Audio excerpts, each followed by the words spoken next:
Buenos días con todos y bienvenidos a este espacio de estudio en el que vamos a hablar acerca de la historia de Job, el hombre sufriente, el que parece que sufrió demasiado en, eh, en los relatos de la Biblia. Para ello vamos a revisar el texto en el primer versículo, tal como aparece allí. Y vamos a hacer un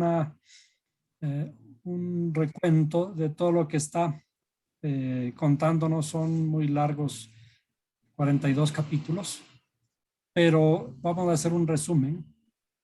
Y lo primero que tenemos que notar, que en este libro habla de un hombre, dice, hubo un hombre en la tierra de Uz llamado Job, y era aquel hombre intachable, recto, temeroso de Dios y apartado del mal. Y le nacieron 7 hijos y 3 hijas. Y después describe la grandeza de Job: 7,000 ovejas, 3,000 camellos, 500 yuntas de bueyes, 500 asnas y muchísima servidumbre. Y era aquel hombre el más grande de todos los hijos del oriente. Aquí están algunas de las claves para entender este libro, ¿no? Y una de ellas vamos a revisar aquí, que dice, era el más grande de todos los hijos del oriente. Pero luego habla de que sus hijos hacían fiesta y se reunían en la casa de uno de ellos, y después de esto Job, por si acaso, hacía un sacrificio a Dios en el caso de que a lo mejor sus hijos, dice, quizá mis hijos hayan pecado y maldecido a Dios en sus corazones, ¿no? Esto también es parte clave de entender la historia de Job. Pero ahora hay algo muy curioso, que dice que Satanás, hubo un día cuando los hijos de Dios vinieron a presentarse delante del Señor. Esto parece que era común, que los hijos de Dios vinieran a presentarse delante del Señor, y Satanás vino también entre ellos. Es algo muy curioso que Satanás se haya inmiscuido dentro de los hijos de Dios para presentarse ante el Creador. Nosotros hemos aprendido, nos han enseñado que Satanás fue un ángel caído, y que al revelarse este ángel fue expulsado del paraíso, fue expulsado del cielo. ¿Cómo es que el ángel caído, este Satanás, pudo inmiscuirse, pudo ir ante la presencia de Dios, allí medio confundido entre los hijos de Dios, ¿no? Si fue el expulsado, no debería tener derecho a entrar nuevamente, ¿no? Todos estos detalles son muy interesantes para el análisis, y eh, eh, con tanta facilidad que entra, que fue y habla con el Creador de tú a tú, de amigo a amigo, ¿no? Y entonces el que abre el diálogo sin inmutarse es el mismo Creador, ¿no? Y el Señor le dice a Satanás, ¿de dónde vienes? Y entonces Satanás le responde al Señor, dijo, la tierra, de recorrer la tierra y de andar por ella. Vamos a analizar esto, de qué es de venir de la tierra y de andar por ella, ¿no? Y entonces el Señor le pregunta a Satanás, ¿te has fijado en mi siervo Job?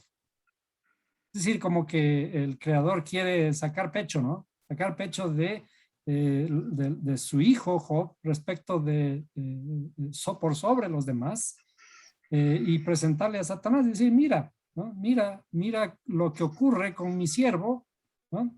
¿Cómo me sirve? ¿No? Y dice, porque no hay ninguno como él sobre la tierra, hombre intachable, recto y temeroso de Dios y apartado del mal. Temeroso de Dios, y apartado del mal. Es algo que también tenemos que señalar. Y entonces Satanás prácticamente se le ríe en la cara del Creador y le dice, respondió Satanás al Señor, ¿acaso teme Job a Dios de balde? En otras palabras, ¿qué te has creído? ¿Ah? ¿Cómo no te va a servir si le das todo? Nomás quítale y vas a ver que ya no te sirve.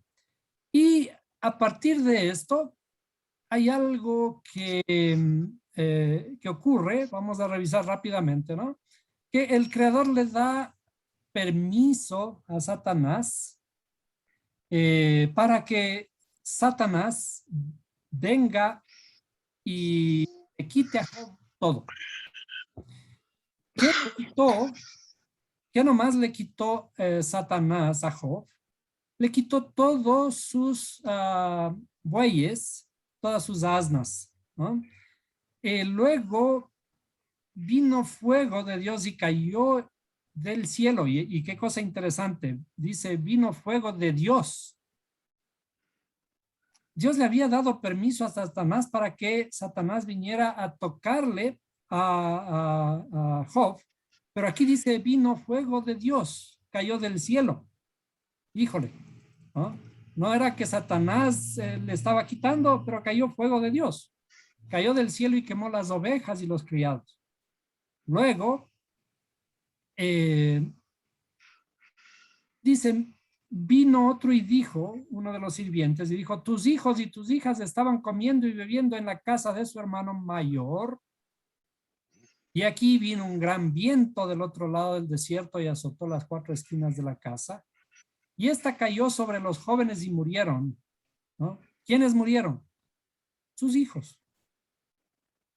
Y después de haber quedado sin su hacienda, sin sus ovejas, sin su ganado, sin sus pertenencias y además sin sus hijos, entonces ahora Job se queda prácticamente solo y además de esto enfermo y únicamente con su mujer.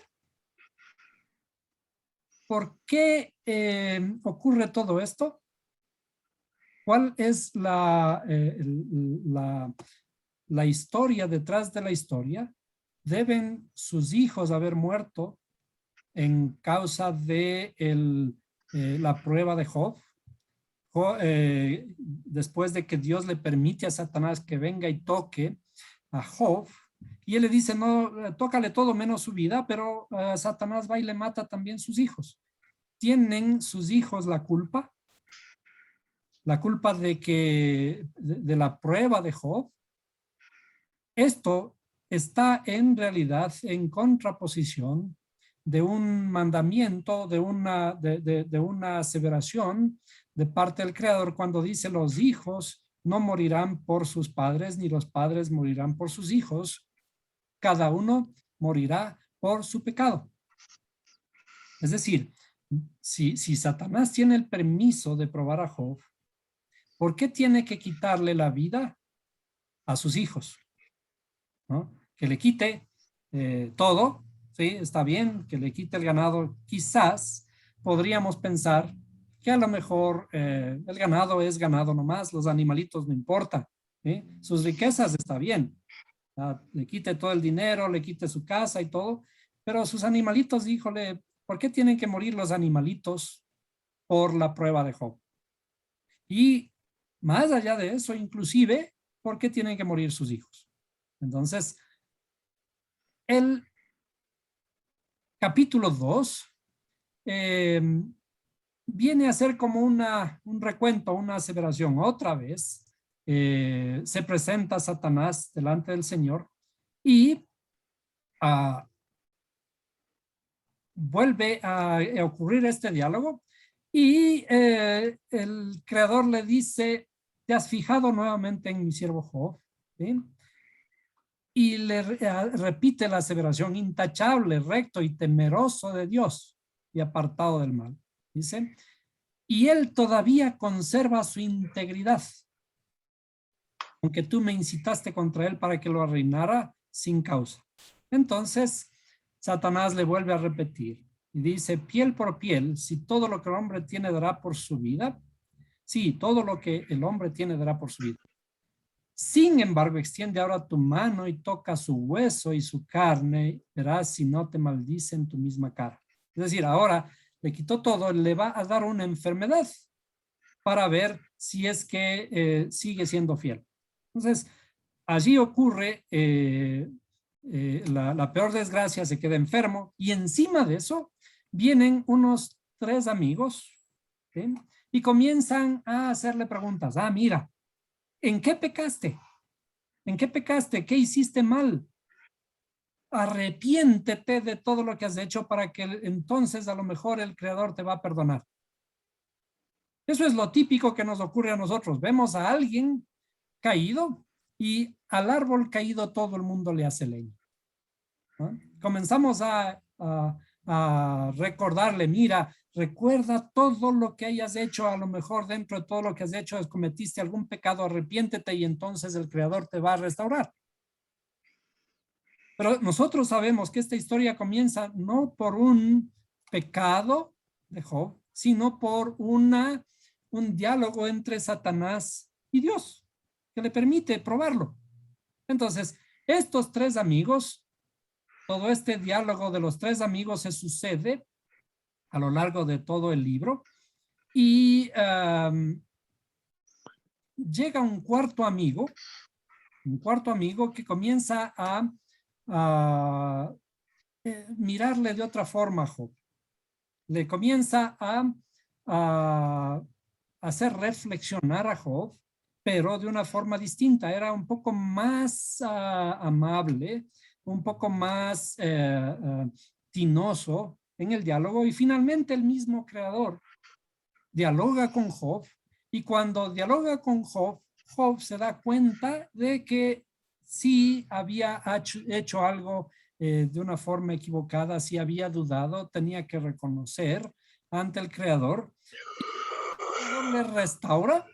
Aquí está la confesión y el arrepentimiento de Job. Y entonces después de eso, Job queda restaurado y Dios se encarga de reprender a estos amigos de Job que no hicieron el trabajo correcto. Y después de esto, entonces Dios restaura sus riquezas. Después de que ya fue probado Job, restaura sus riquezas y esas riquezas fueron el doble de todo lo que tenía. Pero es más allá de esto, le restaura también sus hijos. Y dice Job que volvió a tener 7 hijos y 3 hijas, ¿sí? Pero con una afirmación, resaltando algo que dice, y en toda la tierra no se encontraban mujeres tan hermosas como las hijas de Job. Y su padre les dio herencia, tan lindas eran, que su padre les dio herencia entre sus hermanos. Es decir, eso no era costumbre en toda la Biblia. Los que recibían la herencia eran los hijos varones, ¿no? Pero en este caso las mujeres estaban tan bonitas que ahora les da herencia también entre sus hermanos. Bien. Y hay algo también interesante después. Dice, después de esto vivió Job 140 años. Aquí hay una cosa interesante. Una de las clases anteriores vimos respecto de la historia del diluvio, que el creador limita la vida del hombre a 120 años. Y esta es una prueba de que no se cumple. Job, sin duda la historia de Job fue después del diluvio. Y si es que debía cumplirse la historia, aquí dice que Job vivió 140 años después de todo este tiempo. Es decir, Job sobrepasó este límite de los 120 años, ¿no? Son siempre cosas para reflexionar, para pensar, para indagar, más que nada. Y vio sus hijos y a los hijos de sus hijos hasta 4 generaciones. Y lo último, finalmente, cómo termina el libro. Y murió Job, anciano y lleno de días. ¿Qué significa esto? Anciano y lleno de días. En realidad él no murió enfermo, él murió lleno de días, lleno de sabiduría, ¿no? Comenzando por el principio. Vamos a regresar nuevamente al principio para analizar todas estas palabras, anécdotas o contradicciones aparentes en el libro de Job. ¿Quién es Job? Vamos a comenzar a entender de qué se trata la historia, ¿sí? Y comenzamos con la procedencia de Job. Dice, un hombre en la tierra de Uz, llamado Job. Aparece como que está ubicándonos a Job en un lugar que está en realidad geográficamente alejado de Israel, ¿no? En la tierra de Uz. Pero si nosotros buscamos las palabras hebreas, ¿de dónde proviene esta palabra Uz? En hebreo, Uz, dice, Uz es una región, pero que corresponde a un hijo de Aram. Aram es un hijo de Sem que proviene de Noé, uno de los hijos de Noé. Sem, que es una raíz de los semitas, ¿no? Los semitas, ¿de dónde proviene el pueblo de Israel? El pueblo de Israel proviene aparentemente de del pueblo semita que está hacia el oriente de lo que es ahora Israel. Además, estos semitas, dice un hijo de Aram. Aram es, digamos, la simiente de los arameos. Los arameos, que de los cuales también hay cierta influencia sobre el pueblo de Israel. Tomando en cuenta esto, vamos a revisar en las tablitas de letras hebreas qué significado tiene Uz. Entonces, pasémonos a escribir. Vamos a escribir Uz aquí y le vamos a hacer un poquito más grande. Veamos. La tierra de Uz. Esto, entonces, perdón. Ahí. Esto es la tierra de Uz. Vamos a ver, Uz. Se escribe en realidad un poco más así, ¿no? ¿Qué significado tiene la tierra de Uz? Con la ayuda de nuestras tablitas, veamos qué significa la letra Ain. La letra Ain tiene significado de ojo.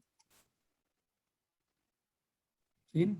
Que hay que tener, en realidad, para acercarnos al Creador. Digamos que tenemos que tener buen ojo. Algo así. Un buen ojo. ¿Buen ojo para qué? Para acercarnos al Creador. También el significado de, dentro de la Escritura, el ojo, ¿quién es la niña de los ojos de Dios? La niña de los ojos de Dios es Israel.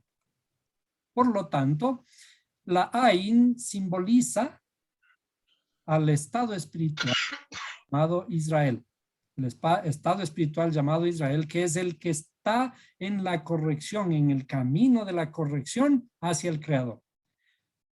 Cuando hablamos de Israel, no estamos hablando del pueblo o del estado de Israel. Estamos hablando de un estado espiritual. El estado espiritual del que todos los seres humanos podemos estar en este estado espiritual de acercarnos al Creador. ¿Sí? Israel. Ahora, ¿qué es la letra Vav? La letra Vav intermedia es el camino, es el gancho, la conexión. Esto corresponde, vamos a ponerle por acá, la conexión. La conexión, ¿sí? ¿La conexión hacia qué? Esta letra de aquí, la letra final, está dibujada de una forma distinta a la que se utiliza cuando está intermedia, ¿no? Esta letra es una letra, en nuestras tablitas, la número 7.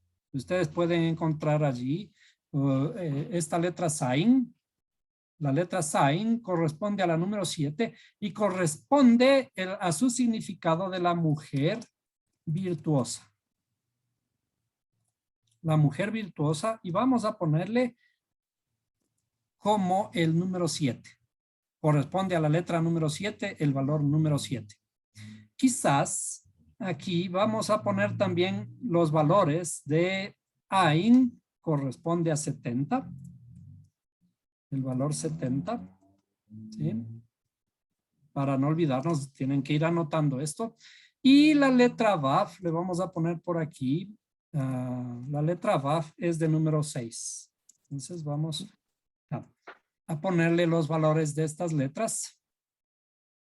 Y por lo tanto, Uts, en una reflexión, los nombres tienen un sentido que está tomado, enlazado al significado de sus letras. Entonces, Uts es el ojo o es Israel. Israel, ¿sí? Israel que se conecta. Israel que se conecta hacia la mujer virtuosa o a la virtuosidad, a la mujer virtuosa. ¿Sí? ¿Cuál es la mujer virtuosa? La mujer virtuosa es el estado final de la redención. Vamos a poner aquí mujer virtuosa. Es el estado final de la redención. Si comparamos esto con las hijas que tuvo finalmente Job después de todo este proceso, dice que fueron las mujeres más hermosas de la región, de toda la región en donde vivió Job. Las nuevas hijas, ¿no? Eran las mujeres más hermosas. ¿Cuál es la belleza en realidad en la escritura? Dice, la belleza más está ligada al espiritual, ¿no? La espiritualidad. Dice, la mujer que teme a Jehová, esa será alabada. La belleza en la escritura está ligada a la espiritualidad. ¿Por qué? Porque vana es la gracia, ¿no? ¿Cómo se llama? Vana la hermosura. La mujer que teme a Jehová, esa será alabada. Entonces, el premio después de todo este proceso de Job es tener las hijas más hermosas de su tierra. Entonces, Uts es la procedencia de Job. Job viene de la tierra de Uts, que significa Israel que se conecta a la mujer virtuosa. Ahora, el símbolo o el resumen de este Israel que se conecta a la mujer virtuosa, el significado de Uts es la tierra del consejo. ¿Cómo nos acercamos al Creador? ¿Sí? A través de adquirir un buen consejo. Entonces, ¿de dónde viene Job? Viene de una tierra espiritualmente hablando, que significa el consejo para poder acercarnos hacia la perfección. Regresamos a nuestro texto y observamos que efectivamente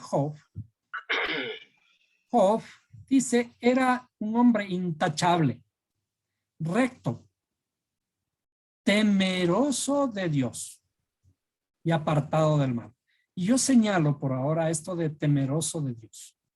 ¿Qué significa ser temeroso de Dios?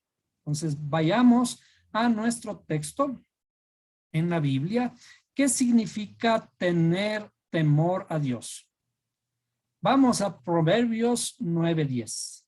Vamos al libro de Proverbios 9:10 para ver qué significa esto. Proverbios 9:10. Proverbios 9:10. ¿Qué es ser temeroso de Dios? Entonces dice, el principio de la sabiduría es el temor del Señor. Y el conocimiento del santo es inteligencia. Repito, el principio de la sabiduría es el temor del Señor. Es curioso en la forma en que está escrito. Aquí casi creo que deberíamos entender que quien es el que teme es el Señor. Aquí no dice el principio de la sabiduría es el temor a Dios o al Señor, sino del Señor. Y el conocimiento del santo es inteligencia. Bueno, planteándonos esta inquietud, veamos entonces, ¿qué es lo que tuvo Job? ¿Qué es lo que fue Job?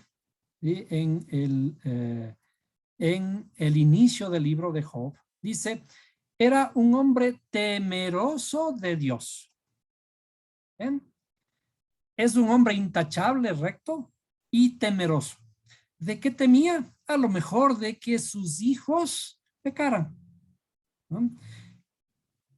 ¿Qué significa esto? De que a lo mejor sus hijos pecaran. Dice, quizá mis hijos hayan pecado y maldecido a Dios. Él no estaba seguro. A lo mejor mis hijos pecaran, por lo tanto, voy a hacer un sacrificio a Dios. Eso es ser temeroso de Dios. El principio de la sabiduría es el temor. Hay un personaje en la Biblia cuyo nombre es o significa el temor de Dios. Y este hombre, lo vamos a escribir, este personaje en la Biblia se conoce como Isaac. Isaac, en hebreo, Itzhak, se escribe así, ¿no? Este personaje en realidad es un arquetipo. Se le conoce como uno de los patriarcas, el segundo de los patriarcas, hijo de Abraham. A este personaje se le conoce como el temor reirá. Está escrito en la historia de que la madre le puso porque se rió de Dios cuando Dios le dijo que iba a tener un hijo. Entonces dice, yo siendo vieja a esta edad, ¿cómo es que voy a tener un hijo? Entonces le puso el nombre Isaac porque significa el temor o el miedo reirá. ¿Qué significa que el temor o el miedo reirá? Curiosamente, Job inicia con una de sus cualidades, que era ser justo, perfecto, pero dice temeroso de Dios. Entonces vamos a poner aquí que Job era temeroso de Dios. ¿Es esto malo? La pregunta ¿es esta una cualidad mala o es una cualidad buena? Ser temeroso de Dios. Sabemos, el principio de la sabiduría es el temor de Dios. Vamos a ponerlo por ahí. El principio de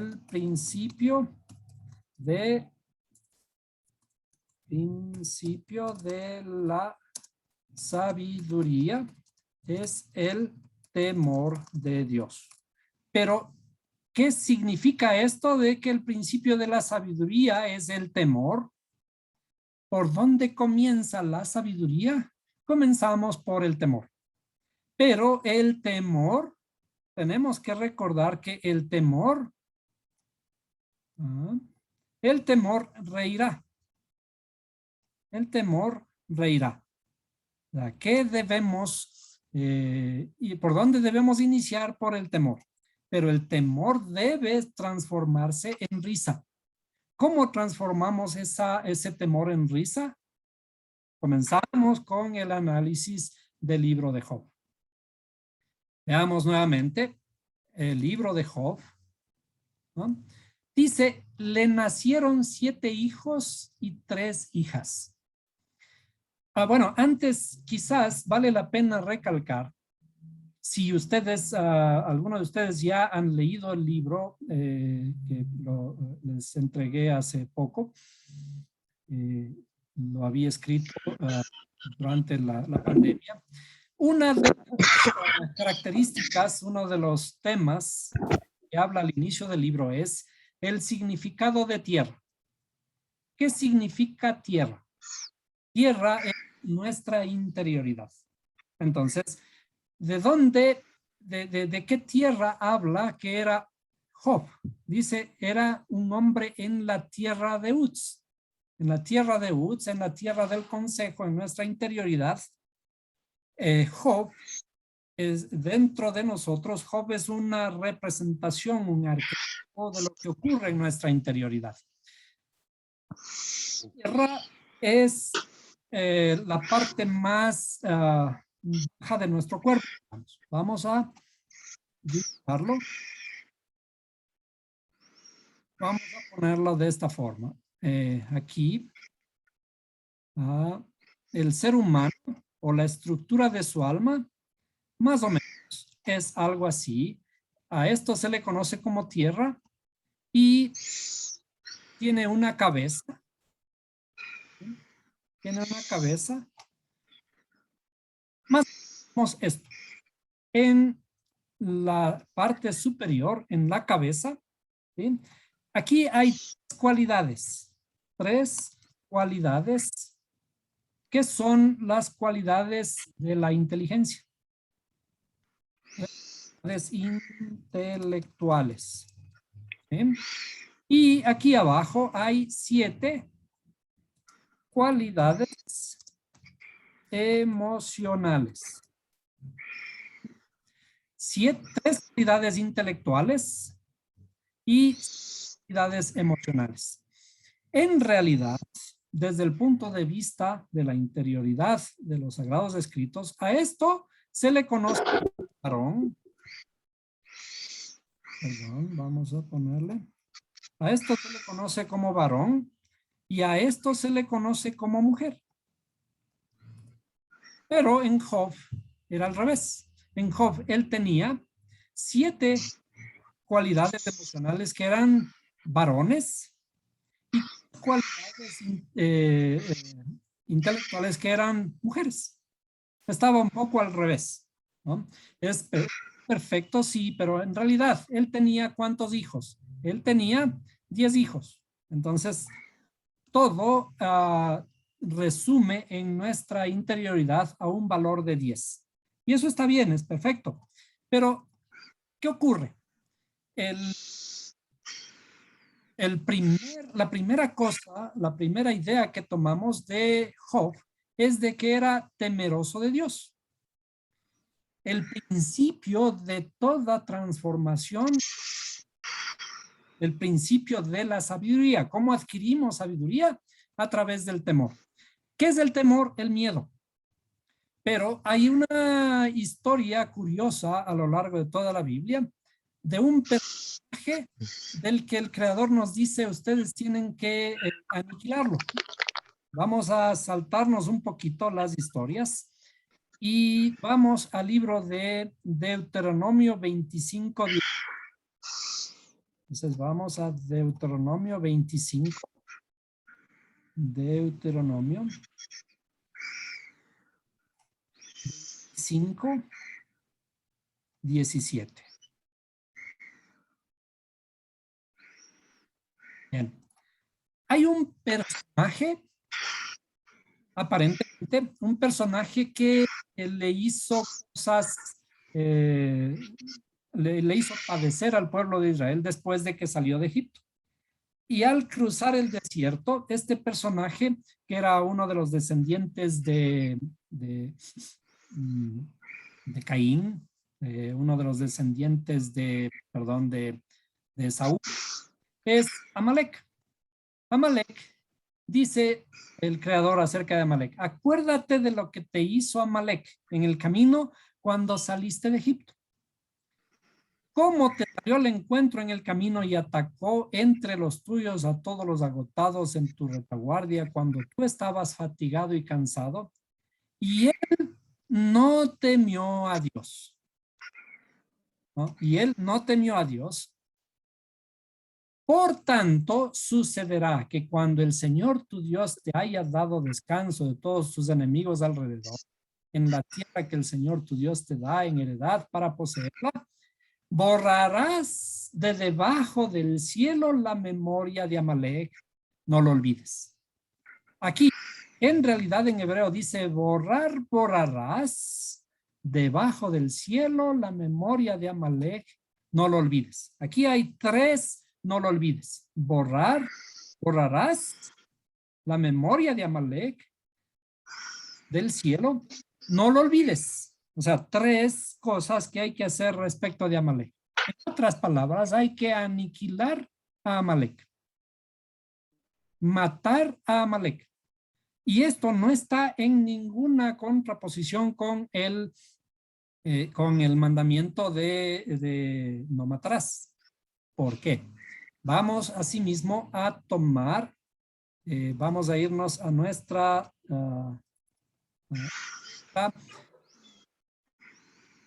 pantalla. Voy a borrar esto por ahora y vamos a escribir Amalek. Yo voy a tomar las palabras Amalek y la voy a poner junto a otra de una vez. A ver, veamos. Aquí. ¿Sí? ¿Cómo se escribe Amalek? Vamos a ponerle aquí. ¿Sí? Amalek es esta palabra de aquí. Vamos a ponerle así. Veamos un poquito. Amalek. Amalek. ¿Sí? Es esta palabra que está escrita aquí en la izquierda. ¿Qué es Amalek? Amalek, para utilizar el significado de Amalek, yo escribí una palabra aquí que significa Safek. Safek, así. Safek. ¿Qué es Safek? Amalek es el eterno enemigo, de Israel. Es el eterno enemigo de Israel. ¿Ven? Al que Israel debe exterminar. Volvemos a repetir. Amalek es el eterno enemigo de Israel que no se deben olvidar de exterminarlo. Porque dice, acuérdate de lo que te hizo en el desierto, de lo que te hizo Israel, que te atacaba por la retaguardia, ¿no? Y la palabra Safek es la duda. En términos matemáticos, si es que tienen sus tablitas allí, yo lo voy a escribir aquí, estas palabras. Lo voy a escribir nuevamente. Vamos a hacerle más grandecito. ¿Sí? Voy a escribir, con la ayuda de ustedes, los valores de estas 2 palabras. Entonces vamos a comenzar por Amalek. Aquí. Y vamos a ponerle los valores. Esta es una letra Q, cuyo valor es 100. La letra Q de valor 100. Esta es una letra Lamed de valor 30. No necesitan entender todo, pero que me ayuden para hacer una comprobación, ¿no? La letra M vale 40 y la letra AIN que vale 70. Entonces, estos valores es una cosa muy interesante, una técnica muy interesante para poder entender las escrituras. ¿Cuánto suma todo esto? 100 más 30 y 70, 200 y más 40, 240. Entonces, Amalek vale 240. Ahora, la duda que es Safek, veamos cuánto vale. Entonces, la letra Kuf nuevamente vale 100. La letra Pei vale 80 y la letra Samej que vale 60. Entonces, ¿cuánto suma todo esto? También 240.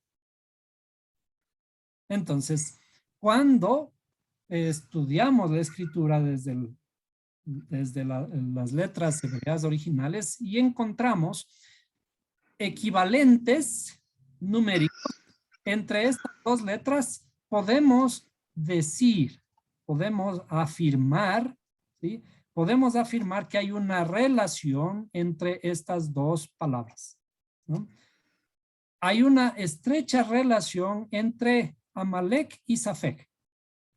En la escritura, Amalek simboliza la duda. Cuando el Creador dice borrar, borrarás el nombre de Amalek debajo del cielo, no lo olvides, ¿sí? Nos está aseverando 3 veces de que Israel tiene que borrar la memoria de Amalek, ¿sí? Debajo del cielo. Se dice, aniquila Amalek. ¿De qué está hablando? Aniquila la duda. ¿Sí? ¿Tienes dudas? ¿Sí? ¿Tienes dudas? ¿Dudas? Las dudas, ¿qué hay que hacer con las dudas? Las dudas hay que matarlas. ¿Para qué están puestas las dudas? Para matarlas. ¿Cuándo apareció la primera duda? En el ser humano. En el ser humano, la primera gran duda que aparece fue en el jardín del Edén, ¿no? La serpiente le presenta a Eva y le dice, mira, esta no es acaso una fruta codiciosa. Pero Dios me dijo que no la comiera. Entonces le dice, no, te dijo que no la comieras porque ciertamente vivirás, ¿no? Y en realidad le metió la duda a Eva y Eva se la dio de comer a Adán. La primera gran duda aparece en el jardín del Edén. Ahora, ¿es la duda buena o es mala? La duda, ¿para qué sirve? Lo primero que podemos decir de la historia de Job, y vamos a ver, la duda sirve para matarla. La duda hay que matarla. ¿De qué tuvo Job dudas? Job tuvo dudas de por si acaso sus hijos hayan pecado. Entonces, él dice que tuvo 7 hijos y 3 hijas, ¿sí? Y acaso sus hijos hayan pecado, él hizo sacrificios. Acuérdense que Job era temeroso de Dios. Tener temor de Dios, en cierta forma, es tener un miedo. Vamos a ponerlo ahí. Tener temor de Dios en realidad es tener miedo. Pero está bien, porque el miedo es el inicio. ¿Se acuerdan? El miedo es el inicio. El temor de Dios es el principio de la sabiduría. Y eso no está mal. Tener temor de Dios es el inicio de la sabiduría, pero el inicio, ¿hacia dónde tenemos que llegar? Si el inicio es el temor, ¿qué tenemos que tener? Matar al temor, matar las dudas. Tenemos que matar las dudas para transformar esas dudas, ¿sí? Y alcanzar la sabiduría. El Job es un estado espiritual de todos los seres humanos.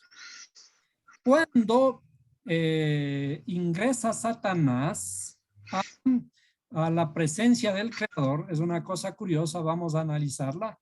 Veamos. Veamos nuevamente en el libro de Job, Job 1. Dice, hubo un día cuando los hijos de Dios vinieron a presentarse delante del Señor y Satanás también vino entre ellos. ¿Qué es Satanás? Satanás está escrito, Satanás es Satán, vamos a ponerlo aquí, vamos a copiar esto. Satán es nuestro oponente, ¿no? Pero si revisamos el texto, aquí Satán aparece con una letra mayúscula como que fuera un personaje, el nombre de un personaje. Pero si revisamos el texto está escrito en está escrito este mismo, pero con una letra G. Entonces lo voy a copiar en nuestra pantalla. Vamos a poner aquí. Vamos a escribir Satán. ¿Sí? Satán es esto. Satán. Y lo voy a escribir con minúsculas. ¿Sí? Para ver la diferencia. Pero el texto está escrito como Hasatán.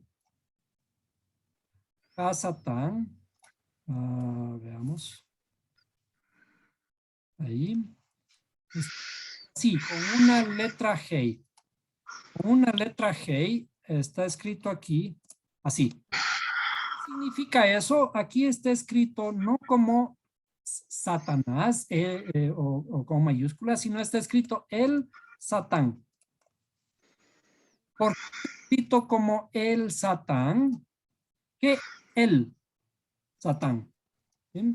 Cuando decimos él, no estamos hablando de una persona, no estamos diciendo el Satán en mayúsculas, sino estamos hablando de Satán, el Satán en minúsculas, que significa que aquí hay un artículo. El artículo implica que lo que está a la derecha, el sustantivo, no es una persona, sino es una actividad. Es un sustantivo que puede ser un animal, puede ser una cualidad, ¿no? Cuando dice el Satán, nosotros sabemos que es el oponente. El oponente, ¿cierto? No es un sujeto, no es un sustantivo, sino es una cualidad, es nuestro oponente. ¿Quién es nuestro oponente? ¿Quién es el que se opone a lo que nosotros pensamos, a lo que queremos hacer? Pablo dice, porque tengo un mal dentro de mí, que lo que no quiero hacer, eso mismo hago. Ese mal que está dentro de mí, ese es mi oponente, ese es mi enemigo. ¿Sí? Mi enemigo es la duda. Es la duda. ¿Qué hay que hacer con la duda? A la duda hay que matarla. Por eso es que cuando Job es probado, ¿qué tiene que ocurrir? Tiene que matar las dudas. Tiene que matar esa parte interior que es su temor de Dios. El temor de Dios es el inicio de su sabiduría, pero a ese temor hay que matarle. Al temor hay que transformarlo en alegría. Por eso es que Isaac, vimos que Isaac dice, el miedo reirá. El miedo inclusive tiene que ser sacrificado, como casi ocurre en la historia de Isaac, cuando a Abraham le ofrecen sacrificio a Dios, ¿no? Le ofrecen sacrificio, ¿qué significa? Que está realizando una transformación, una elevación de su miedo, una transformación del miedo para que el miedo se transforme en risa. La historia de Job es la historia de Israel, de los ojos de Dios, la niña de los ojos de Dios, que tiene que ser transformado para, desde el inicio de su temor, para transformarse en risa. Entonces, ¿qué hay que hacer? Hay que matar las dudas. ¿Qué son los hijos? Los hijos de Job, los hijos son el fruto de Job. El fruto de nuestra tierra son los hijos. En lo físico es así. El fruto de nosotros son los hijos. Pero en la espiritualidad, el fruto como inclusive está señalado en el Nuevo Testamento, que dice, ¿cuál es el fruto del Espíritu? El fruto del Espíritu es paciencia, benignidad, bondad, fe, mansedumbre, templanza. Inclusive contra esas cosas, ¿no? Esas cosas no hay ley, contra el amor no hay ley. Entonces, ¿cuál es el fruto de Job? El fruto de Job son 7 hijos y 3 hijas. Y él era un hombre perfecto. Pero ¿qué hay que hacer? Él dice era temeroso, es decir, el temor hay que aniquilarlo. Y cómo se aniquilan. En la historia aparece con que estos 7 hijos y 3 hijas se murieron. Viene Satanás con el permiso de Dios, este oponente que es mi enemigo, y comienza a matar a los hijos. Nosotros vemos en la historia de Israel que tiene que batallar continuamente contra Safek, contra Amalek, ¿sí? Que es la duda. Entonces, todo el trabajo que nosotros tenemos que realizar es, nos enfrentamos a la duda y a las dudas hay que trabajarlas, hay que matarlas. ¿Cómo se les mata las dudas? Con el conocimiento. Entonces, la historia de Job, vamos nuevamente a la historia de Job. La historia de Job aparece con esta aparente autorización oponente que comienza a matar todas las dudas, comienza a matar todas las dudas de Job, matando a todos sus hijos, matando a todos sus animalitos, a todas las herencias, a toda la heredad de Job. Era un hombre muy rico, pero inclusive llega hasta tocar su carne. Cuando nosotros nos encontramos en el camino de Dios, nos acechan toda clase de dudas. Y está bien, las dudas son el principio de la sabiduría. El principio de la sabiduría es el temor. Al inicio tengo que tener temor. Entonces, cuando iniciamos este proceso, comenzamos a matar las dudas. ¿Cómo matamos las dudas? Con el conocimiento. Entonces, Job se queda en la calle, se queda desprovisto de todas las ayudas. ¿Y cómo vemos que esto es de acuerdo a todos los principios bíblicos? Veamos. Hay varios versos en la Biblia que hablan de 7. Por ejemplo, recordamos que Caín, cuando él mató a su hermano, sin embargo, Dios le puso una marca en su frente y le dice, si alguien le viere, dice, al menos por esta marca, no, él se protegerá. Y dice en Génesis 4:24, dice, si 7 veces es vengado Caín, entonces la Lamec será 70 veces 7. ¿Cuántos 7 aparecen allí? Vamos, sigamos con, pueden ir anotando los versos si quieren, ¿no? En Levítico 4:6 dice, y el sacerdote mojará su dedo en la sangre y rociará de la sangre 7 veces delante del Señor, frente al velo del santuario. ¿Qué ocurre con esto? En los sacrificios tiene que ser matar animalitos. ¿Qué es lo que ocurrió a Job? Job tuvo que perder, se murieron sus animalitos. Los animalitos cuando se mueren, ¿qué está ocurriendo dentro de nuestro alma? Se muere esta alma animal. Y el alma animal cuando muere se va transformando en un alma divina. Entonces, el matar animalitos, el sacrificio de matar animalitos en el templo es en realidad o significa elevar nuestra alma animal. Nuestra alma animal se eleva para transformarse en un alma divina. En Levítico 14:7 dice, después rociará 7 veces al que ha de ser purificado de la lepra, como vimos en la clase anterior. Los leprosos tenían que también hacer un sacrificio en las que 7 veces hay que rociar la sangre en la lepra para que pueda ser sanado. Pero también hay una cosa muy interesante en Proverbios 24:16, que dice, porque el justo cae 7 veces y vuelve a levantarse, pero los impíos caerán en la desgracia. Es decir, el justo tiene que caer. Los justos caen. Los justos, ¿cuántas veces van a caer? 7 veces, pero de las 7 veces hay que levantarse. Está permitido caer. Lo que no está permitido es quedarse caído. Hay que levantarse. Entonces, estos 7 representan en Job, ¿sí? Están representados en la historia de Job como los 7 hijos. Los 7 hijos que tienen que morir. Las dudas tienen que morir. Entonces, cuando esta historia, que viene un viento recio que le tumba la casa y se mueren todos los hijos adentro. ¿Qué es lo que está ocurriendo? Es un sinónimo la interioridad de la espiritualidad del ser humano, que en esa espiritualidad tenemos que matar nuestras dudas. ¿Para qué? Para creer en el Dios vivo. Entonces, cuando matamos esas dudas, matamos todo lo que hemos aprendido. Ser justo significa que ya hemos alcanzado algo, pero todos los días tiene que ocurrir una transformación. Tenemos que ir matando el conocimiento al que llegamos en un conocimiento nuevo.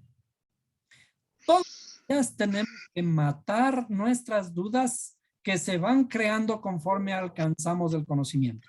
Si es que alcanzamos algo, resolvemos las dudas pasadas, pero cada vez que alcanzamos un conocimiento nuevo, nos aparecen nuevas dudas. Y esa es la historia de toda la ciencia. La historia de toda la ciencia es: comprendemos algo y cada vez que comprendemos algo tenemos nuevos retos, nuevos conocimientos que adquirir en el día a día. Por eso la escritura dice: de gloria en gloria te veo. Que nuestro ascenso tiene que ser de gloria en gloria. Y la historia de Job, curiosamente, acaba también en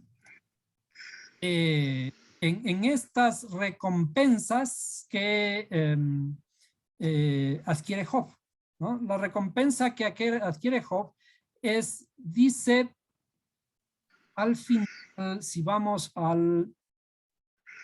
a Job 42:5, ¿sí? Dice: he sabido de ti solo de oídas. Déjeme ponerlo aquí. 42:5. Después de todo ese proceso de transformación de Job, entonces dice: he sabido de ti solo de oídas. ¿Qué significa eso? Yo tenía un cierto conocimiento anterior. Por eso es que Job era perfecto, pero era temeroso de Dios. Entonces dice: he sabido solo lo que me han contado, pero ahora lo sé por mi propia experiencia. Porque dice: por ahora mis ojos ya te ven. Lo he escuchado, pero no lo había visto, pero ahora lo veo con mis propios ojos. ¿Por qué? Porque he matado todas las dudas. Y por eso el Creador le restaura a Job. ¿Con qué? Con nuevo conocimiento, con nuevos hijos. Veamos, aquí dice: y el Señor bendijo los últimos días de Job más que los primeros. Y tuvo 14,000 ovejas, 6,000 cabellos, 1,000 bueyes, es decir, todo el doble. Pero le restituyó los hijos y 3 hijas. Y no es que efectivamente esto ocurrió, ¿no? Que ya se murieron los 7 hijos y 3 hijas y ahora tiene nuevos y entonces todos felices, ¿no? Porque no tienen por qué morir físicamente los hijos de nadie para poder adquirir sabiduría, sino ¿de qué está hablando? Está hablando de la interioridad, nuestra espiritualidad. Job somos todos nosotros que tenemos que pasar por la prueba del Creador. ¿Y cómo se pasa esa prueba? Vemos en la escritura que dice: porque a ti te he escogido como a plata en horno de aflicción. Las aflicciones son parte del crecimiento espiritual. En las aflicciones mueren nuestras dudas. En las aflicciones nos acercamos más al conocimiento del Creador. ¿Por qué? Porque lo vemos ahora cara a cara. Y después de haber adquirido el conocimiento de Dios, ya lo hemos visto con nuestros propios ojos. A tal punto que las 3 hijas ahora son tan hermosas que les llama con nombres especiales. De hecho, esos nombres especiales son, ¿qué corresponden? Dice, déjeme ver dónde están las hijas. Dice Jemima o Gemima. Significa cálida paloma. ¿Qué es la paloma? La que trae buenas nuevas. ¿Recuerdan el símbolo de la paloma? Paloma era Jonás también, o paloma es el conocimiento que viene en la simbología del bautismo de Jesús, el que anuncia las buenas nuevas. A la segunda, cesia, se denomina o se llama desnudar. La verdad ahora está desnuda. Como cuando en un matrimonio se conoce a la mujer, ¿cierto? ¿Cómo se le conoce a la mujer? A la mujer ya no se le conoce vestida. A la mujer ya hay que desnudarla en la noche de bodas, ¿cierto? Porque finalmente cuando Adán dice, y Adán conoció a Eva, su mujer, a la mujer hay que conocerla ya desnuda. Hemos comenzado a desnudar toda la verdad y por eso dice, ya no de oídas te había visto, pero ahora mis ojos te ven. ¿Por qué? Porque nos acercamos al conocimiento más cercano de Dios, desnudando la verdad. Es como cuando simbólicamente los judíos desnudan la Torá, que hay que leerla, o abrimos el rollo que está cubierto. No se puede leer el rollo sin quitarle la cubierta. Entonces, quitamos la cubierta y ahora podemos leer. Igual que a una novia, se le besa a la novia quitándole el velo. Si le besamos con velo y todo, eso no tiene sentido. Que en la noche de bodas tenemos que desnudarla. Entonces, cuando nos hemos acercado al Creador, ahora estamos palpando la verdad. Y la tercera hija, que es Keren Apuk, que significa la fuerza para pintar, o en otras palabras, el arte. ¿Cuál es la corona de todo el conocimiento? La corona del conocimiento es el arte. Y el arte está simbolizado por la fe. La fe está por encima de todas las ciencias. La fe es cuando ya no me queda nada. Soy un artista, soy un poeta, porque hablo cosas grandiosas, porque toda la Biblia es un gran poema y entonces comienzo a entender la escritura que es un gran poema. Es decir, estoy alcanzando niveles de sabiduría. Acuérdense que decimos, el principio de la sabiduría, ¿qué es? El temor. Pero ¿cuál es el fin entonces? El fin es la fe. La fe que está simbolizada en este caso por la tercera hija, que es la fuerza para pintar, la fuerza para construir, para mejorar, para adornar. ¿Y qué es el fin? ¿Por qué es el fin de la redención? Como dijimos al inicio, la mujer virtuosa. Dice la mujer virtuosa, ¿quién la hallará? Porque su estima sobrepasa al de las piedras preciosas. La redención está simbolizado por la mujer. ¿Por qué?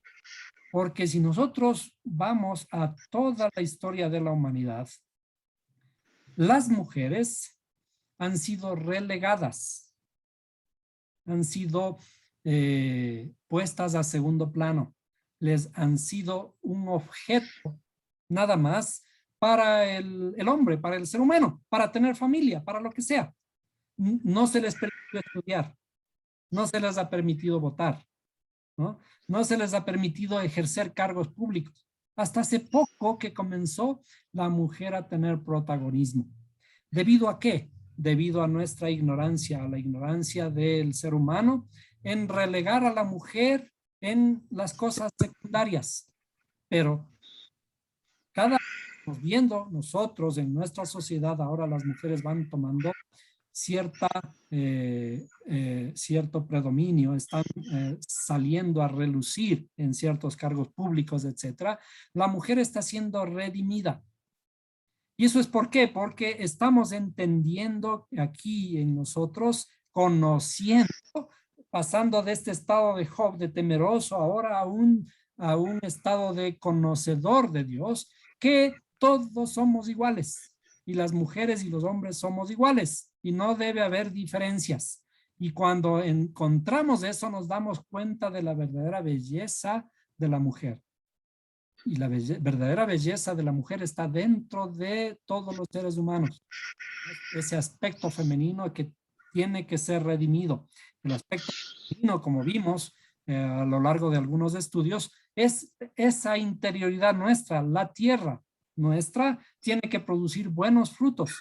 Y por lo tanto, la redención de la mujer en la Biblia es la redención hacia un estado de mujer virtuosa. La mujer virtuosa, ¿quién la hallará? Porque su estima sobrepasa al de las piedras preciosas. Y es por eso que la Biblia termina con la redención de la mujer, que es la que se llama la esposa del Cordero. La esposa del Cordero llega a la estatura ¿de qué? A la estatura de el mismo Mesías. A la estatura del Cordero. ¿Para qué? Para unirse en matrimonio. ¿Cuándo se unen en matrimonio? Cuando los dos están iguales. No puede unirse alguien que está debajo, ¿cierto? Casarse un varón con alguien que, como es costumbre un varón que dice, no te unirás en yugo desigual. En yugo desigual significa que la mujer no está redimida. La mujer redimida tiene que estar en igualdad de condiciones. Tiene que llegar a la misma estatura del varón para que simplemente el varón pueda besar a la novia y desposarse con esa novia, porque la novia es perfecta. Entonces, el proceso de perfeccionamiento es la historia de Job. El perfeccionamiento de Israel.